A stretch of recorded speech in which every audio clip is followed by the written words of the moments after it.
না না, অনেক হয়েছে। এই বুড়ো শিব আর আমি নেব না।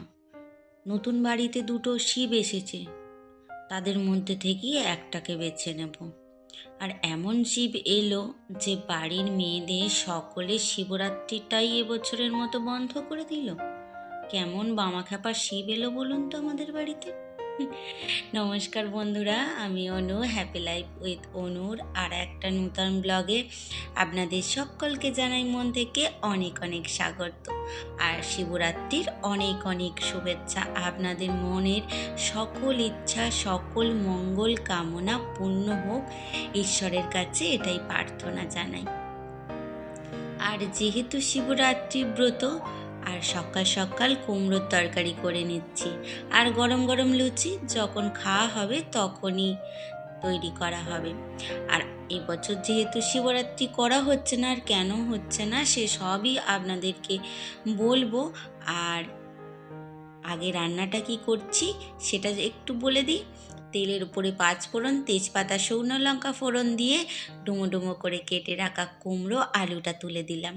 তারপরে একটুখানি আদা বাটা, তার সঙ্গে লঙ্কা গুঁড়ো, হলুদ গুঁড়ো, পরিমাণ মতো লবণ, চিনি দিয়ে ভালো করে কষিয়ে নেব। সাদা সিম্পল আমার এই মধ্যবিত্তের কুমড়োর তরকারি, এই দিয়ে আজকে পেট পুজো হবে।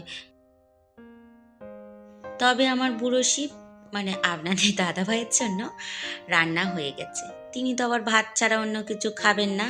আর আজকের দিনে চটাতে নেই শিব ঠাকুরকে, তাই ওনার জন্য ভাত তরকারি করে ফেলেছি। নিয়ে তারপরে গ্যাস পরিষ্কার করে নিয়ে আবার নিজেদের রান্না করছি। তো যাই হোক, রান্নাটা তো হয়েই গেল আমার মোটামুটি। অল্প করে জল দিয়ে দিচ্ছি, কেননা কুমড়োটা আলুটা সিদ্ধ হবে বলে। আর বেশ অনেকক্ষণ কষাতে কষাতে প্রায় অর্ধেক সিদ্ধ হয়ে গেছে, বাকিটা একটুখানি জল দিলাম, এতেই হয়ে যাবে। আর এই যে আমার কুমড়োর তরকারিটা হয়ে গেছে। ব্যাস সকালবেলা অনেকটা ঝামেলা গুছিয়ে নিয়েছি। আর কালকে বললাম যে মায়ের ঘরে বিছানার চাদরটা কেচে দিয়েছিলাম, আবার সেই চাদরটাই পেতে দেব। আসলে এটাই পাতা থাকে তো, আর ভাবলাম কেচে কুচে নিয়েছি যখন এটাই পেতে দিই। তো সেই চাদরটাই পাততে চলে এলাম। আর ভিডিওর এই পর্যায়ে এসে বলি, যদি কোনো অংশে ভিডিওটা ভালো লেগে থাকে তাহলে প্লিজ চ্যানেলটা সাবস্ক্রাইব করে আমার পাশে থাকবেন, আর একটা মিষ্টি কমেন্ট অবশ্যই করবেন। আর অনেক বন্ধু আসছেন, অনেক অনেক ধন্যবাদ, পাশে থাকবেন এইভাবেই। আর ভিডিওর প্রথমেই যেটা বলছিলাম যে দুটো শিব ঠাকুর এসেছে, তার মধ্যে একটা বেছে নেব। আসলে আমাদের বংশে দুটো নাতি এসেছে, একটা হলো এই 6 দিনের আর একটা হলো এই 3 দিনের। তাহলে শিবরাত্রিটা করবে কি করে বলুন তো বাড়ির মেয়েরা? এমন শিব ঠাকুর দুখানা এলো যে বাড়ির মেয়েদের এবছরের শিবরাত্রিটা একদম মাথায় তুলে দিল।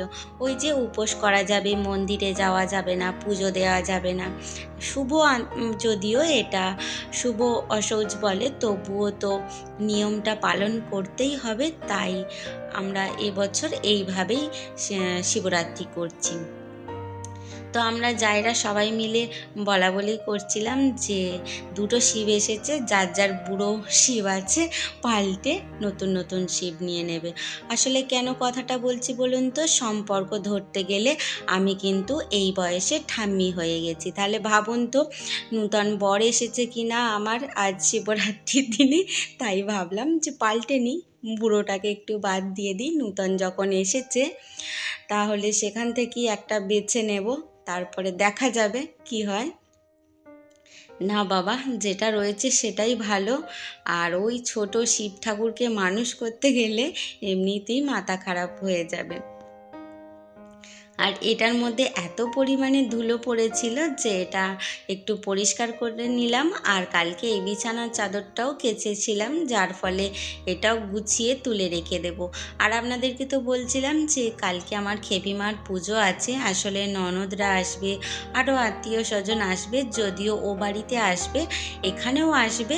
তবে কিছু জিনিসপত্র একটু কাচাকুচি, পরিষ্কার, একটুখানি কাজের চাপ তো রয়েইছে, কাজগুলো গুছিয়ে নেব। আর আমার ছেলেও কিন্তু শিবরাত্রির উপবাস করে। আসলে কতটা ভক্তি থাকলে ভক্ত হওয়া যায় তা আমার জ্ঞান নেই, তবে মন থেকে খুব মানে মহাদেবকে, বাবা মহেশ্বরকে। আর তাই আমার ছেলে অনেক ছোটবেলা থেকেই শিবরাত্রি ব্রত পালন করে। আর আমরা তো থাকি তারকেশ্বরে, একদম বাবার থানে, যেটা দূর দূরান্ত থেকে শ্রাবণ মাসে জল ঢালতে আসে, আপনারা অনেকেই জানেন। একদম মানে আমাদের বাড়ির কাছেই মন্দির। তো ছেলেও এবছর পুজো দিতে পারবে না, কিন্তু ও কঠোর উপবাস রাখে।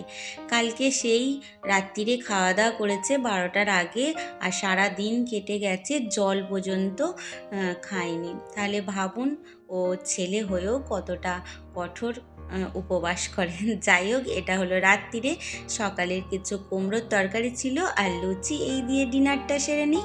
আর এর সাথে সাথে আজকের মতো আসি, দেখা হবে আবার। খুব ভালো থাকবেন।